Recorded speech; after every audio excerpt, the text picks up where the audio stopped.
Time out muna sa trabaho ang maraming celebrity ngayong tag-araw. Ang ilang Kapuso stars all set na rin po sa kanilang travel plans with their loved ones. Let's watch this.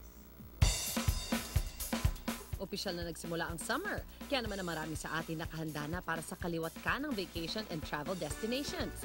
At busy man ngayon sa iba't ibang projects, alam niyo bang ating Kapuso stars, ready na rin daw magbakasyon. Ang kanilang summer plans, ibibida nila this morning. Si Encantadia star Glyza De Castro time out daw muna sa pagiging Pirena para sa kanilang family vacation sa Japan this Holy Week. Ang nilook forward ko talaga yung trip namin ng family ko sa Japan. Magsa-celebrate din ng birthday si nanay. So talagang sobrang excited ako. Ang kanya naman bagong ka-love team na si Mark Stopacio, may sarili din daw travel dreams kasama ang girlfriend na si Miss Universe Philippines 2016, Maxine Medina. Ang dream namin ngayon na destination is Bahamas. Sana makapunta if ever na gano'n. Next na trip namin, binaplano namin actually baka tuloy na nga maglo-London kami Euro trip. Ang isa pang taga-Encantadia na si Joros Gamboa, workation o pinaghalong work at vacation ang trip sa Batangas next week. Bisitahin namin yung resort namin, kakatapos lang sa Tally Beach. Ayan, so kasama yung family syempre.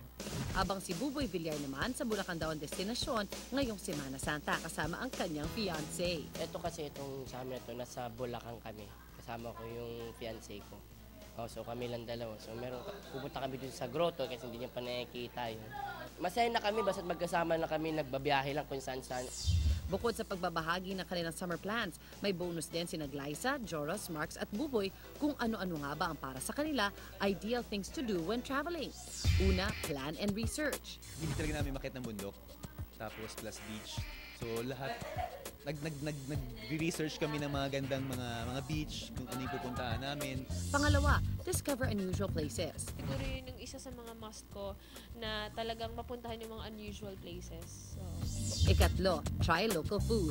Ang gagawin mo lang naman yung lugar na pupuntahan, saka yung mga makakain mo sa lugar na yun. At ikaapat, enjoy water activities. Yung banana boat, yan, ganun lang. Tapos jet ski, nagre-racing kami o kaya sa banana boat. O tandaan natin yan mga kapuso. Happy weekend everyone!